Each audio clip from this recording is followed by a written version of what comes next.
Hi and welcome to this short webcast about Curatr, the new platform to transform your existing learning content into a social game.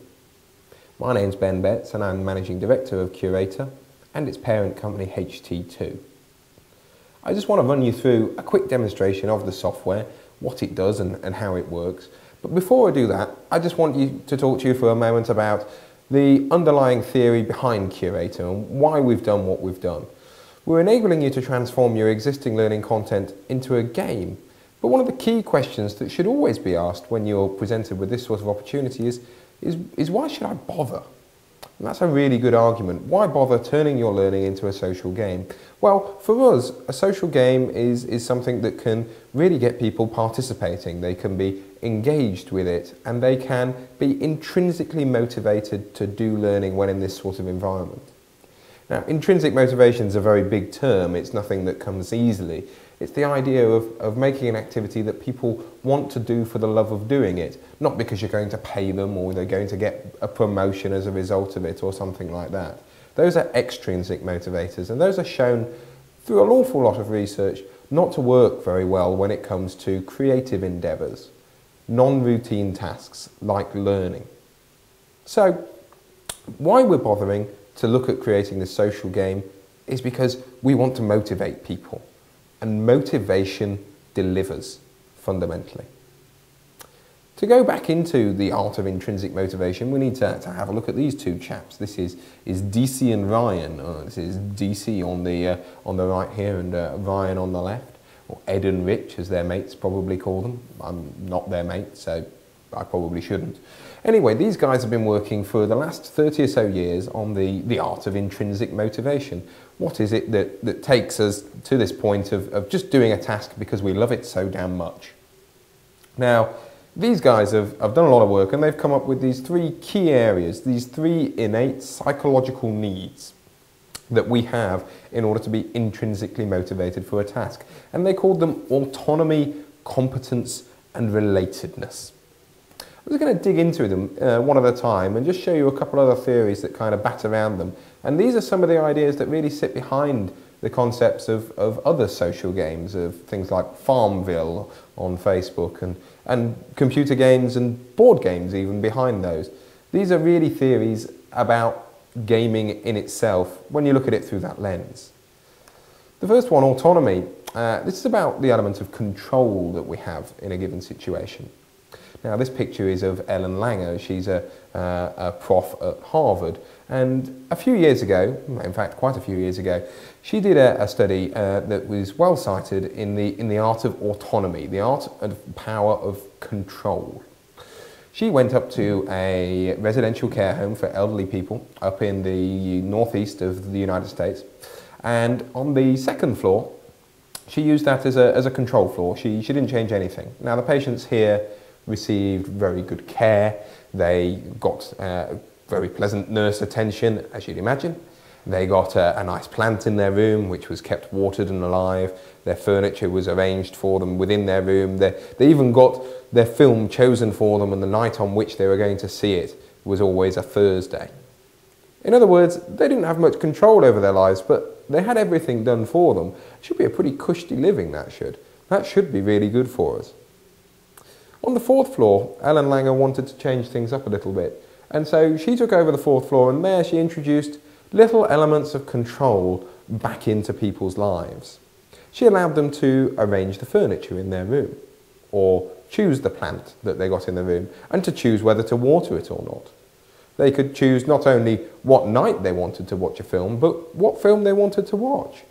Very simple elements of control that can be as simple as the painting on the wall or the watering of a flower pot. And having done this, they went away for a few months and came back to measure the results. Sure enough, a few months later, those people on the fourth floor were deemed to be happier overall when they did surveys with the patients. And that's pretty incredible. Just a few minor tweaks in the level of autonomy that a person has profound effects on their happiness. This is something that Ellen Langer was expecting, or hoping for at least. It was her hypothesis that autonomy was very equally related to our psychological well-being. What she hadn't anticipated, however, was that in addition to the happiness stakes being raised, the survival rate of people on the 4th floor was actually 50% higher than that of those on the 2nd floor. That isn't to say that everyone on the 2nd floor was suddenly wiped out. It's just to say that generally speaking, people were living twice as long on the 4th floor as people on the 2nd floor. This is a big deal. This means that control and autonomy has gone from being a nice to have to an absolute must have. And this got me thinking an awful lot about learning and the way that we have no control over most of the e-learning that we do. There are elements of control, click here, press there, whatever, but overwhelmingly we're kept in sequence and on the same content, whether we want to see it or not. That's the point about autonomy. Have your learners got control? Second sort of point that, that DC and Ryan related to was that of competence, sometimes called mastery. This happy-looking fellow is Mihaly Csikszentmihalyi. He's a psychologist of Hungarian descent, and his main contribution to knowledge was his theory of flow. This is the concept of being in the zone, the idea that you can do no wrong and that you're so engaged in a task that everything else just seems to fade away. This, Mihaly said, was a result of a perfect match between your ability and the current level of ability that the task in front of you demanded. If the task was too hard, then you'd be stressed and you wouldn't bother doing it. If the task was too easy, then you'd be bored and you wouldn't bother doing it. The path to flow is that of this precise match between what you're capable of and what's presented in front of you. And this is a journey of competence because as you become more able, so the difficulty goes up. And we see this sort of, imagine a step change as we're going up through this path of flow. Now, Mihaly would draw it as a sort of straight line of flow. It probably doesn't go quite like that in reality. But the idea is that every now and again, after we've had some experience, we should up the difficulty stakes, make things more tricky. Otherwise, we're just going to get bored very, very quickly. The third and final point was that of relatedness, the idea sometimes referred to as purpose.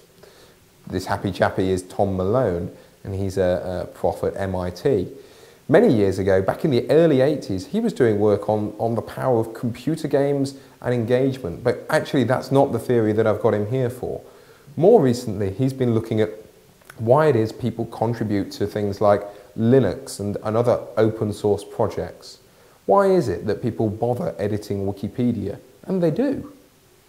This, he said, was all about purpose. It was all about a number of little elements that tie very neatly into the idea of relatedness. Tom Malone's a big believer in glory, the idea that in social situations where we can show off our abilities, we will.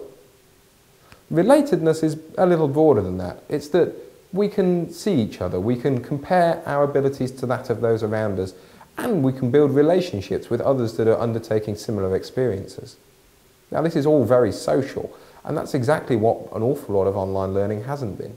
Online learning has traditionally been quite an isolating activity, and that's because it's addressed the masses, the absolute masses of people. This is something we couldn't do with the classroom. It was heralded as a great big invention of e-learning that all of a sudden now I could train hundreds of thousands of people at the same time. But in this, we lost something really important. We lost the social. So what we need is a way to bring the social back into learning, to keep this relatedness there. Otherwise, nobody's going to be motivated to bother doing our learning.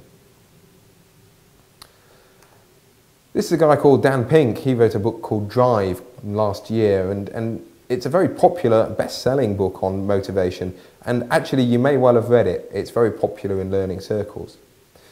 He based his work from DC and Ryan, and he took their three of autonomy, competence and relatedness and called them autonomy, mastery and purpose, which is a little more catchy.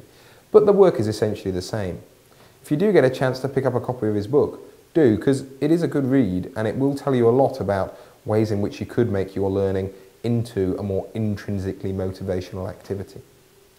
So now we've got an issue for us, because I've just told you it should be autonomous, mastery and purposeful, and that's not always easy. So If only we had something, some platform that could come along and save the day for us, something that could tap into all three of those. Well, what do you know? Here's one I made earlier.